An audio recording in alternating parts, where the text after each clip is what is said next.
How to attract to yourself the things you desire. The power within you which enables you to form a thought picture is the starting point of all there is. In its original state, it is the undifferentiated, formless substance of life. Your thought picture forms the mold, so to speak, into which this formless substance takes shape. Visualizing or mentally seeing things and conditions as you wish them to be is the condensing, the specializing power in you that might be illustrated by the lens of a magic lantern. The magic lantern is one of the best symbols of this imaging faculty. It illustrates the working of the creative spirit on the plane of the initiative and selection, or in its concentrated specializing form, in a remarkably clear manner. This picture slide illustrates your own mental picture, invisible in the lantern of your mind until you turn on the light of your will. That is to say, you light up your desire with absolute faith that the creative spirit of life in you is doing the work. By the steady flow of light on the will, on the spirit, your desired picture is projected upon the screen of the physical world, an exact reproduction of the pictured slide in your mind. Visualizing without a will sufficiently steady to inhibit every thought and feeling contrary to your picture would be as useless as a magic lantern without the light. On the other hand, if your will is sufficiently developed to hold your picture in thought and feeling without any ifs, simply realizing that your thought is the great attracting power, then your mental picture is as certain to be projected upon the screen of your physical world as any pictured slide put into the best magic lantern ever made. Try projecting the picture in a magic lantern with a light that is constantly shifting from one side to the other, and you will have the effect of an uncertain will. It is as necessary that you should always stand back of your picture with a strong, steady will as it is to have a strong, steady light back of a picture slide. The joyous assurance with which you make your picture is the very powerful magnet of faith, and nothing can obliterate it. You are happier than you ever were because you have learned to know where your source of supply is, and you rely upon its never-failing response to your given direction. When all said and done, happiness is the one thing which every human being wants, and the study of visualization enables you to get more out of life than you ever enjoyed before. Increasing possibilities keep opening out more and more before you. A businessman once told me that since practicing visualization and forming the habit of devoting a few minutes each day to thinking about his work as he desired it to be in a large, broad way, his business had more than doubled in 6 months. His method was to go into a room every morning before breakfast and take a mental inventory of his business as he had left it in the evening before, and then enlarge upon it. He said he expanded and expanded in this way until his affairs were in remarkably successful condition. He would see himself in his office doing everything that he wanted done. His occupation required him to meet many strangers every day. In his mental picture, he saw himself meeting these people, understanding their needs, and supplying them in just the way they wished. This habit, he said, had strengthened and steadied his will in an almost inconceivable manner. Furthermore, by this mentally seeing things as he wished them to be, he had acquired the confident feeling that a certain creative power was exercising itself for him and through him for the purpose of improving his little world. When you first begin to visualize seriously, you may feel, as many others do, that someone else may be forming the same picture you are, and that naturally would not suit your purpose. Do not give yourself any unnecessary concern about this. Simply try to realize that your picture is an orderly exercise of the universal creative power specifically applied. Then you may be sure that no one can work in opposition to you. The universal law of harmony prevents this. Endeavor to bear in mind that your mental picture is universal mind exercising its inherent powers of initiative and selection specifically. God, or universal mind, made man for the special purpose of differentiating himself through him. Everything that is came into existence in this same way, by this self-same law of self-differentiation, and for the same purpose.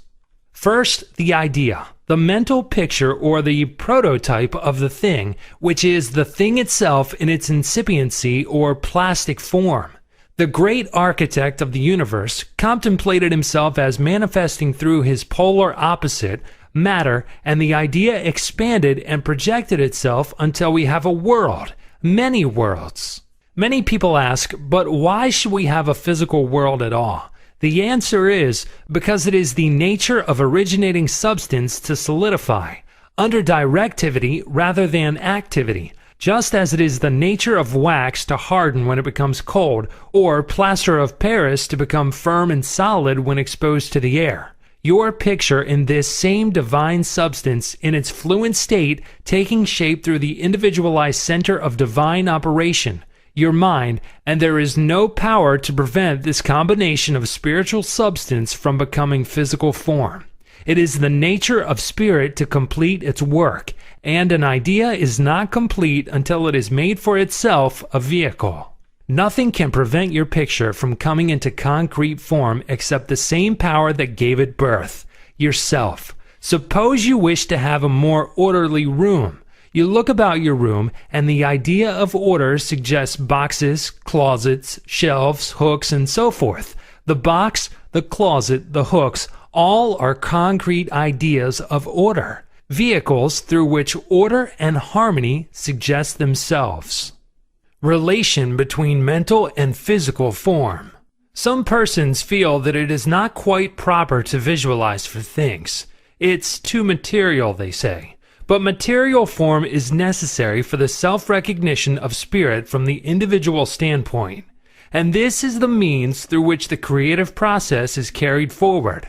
Therefore, far from matter being an illusion and something that ought not to be, as some metaphysical teachers have taught, matter is the necessary channel for the self-differentiation of spirit. However, it is not my desire to lead you into lengthy and tiresome scientific reasoning in order to remove the mystery of visualization and to put it upon a logical foundation.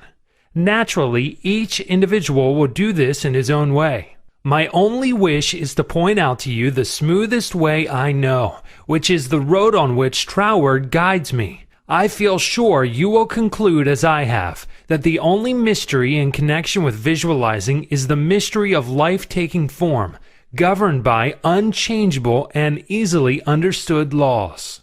We all possess more power and greater possibilities than we realize, and visualizing is one of the greatest of these powers. It brings other possibilities to our observation.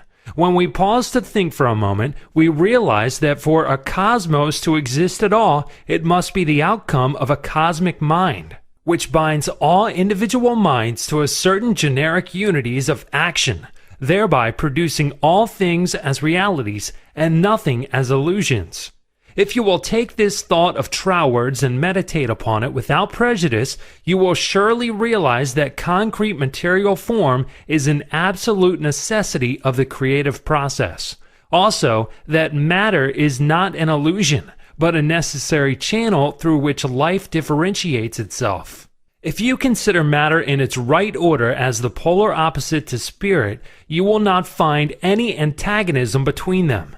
On the contrary, together they constitute one harmonious whole. And when you realize this, you feel, in practice of your visualizing, that you are working from cause to effect, from beginning to finish. In reality, your mental picture is the specialized working of the originating spirit. One could talk for hours on purely scientific lines, showing, as Troward says, that raw material for the formation of the solar systems is universally distributed throughout all space.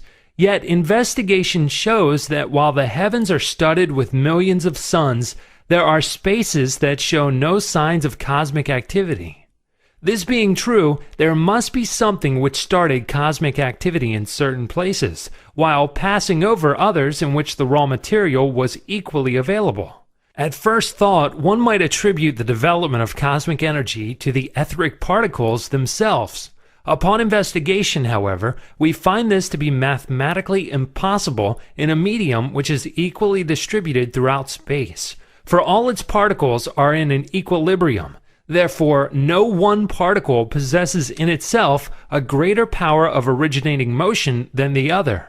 Thus we find that the initial movement, though working in and through the particles of primary substance, is not the particles themselves.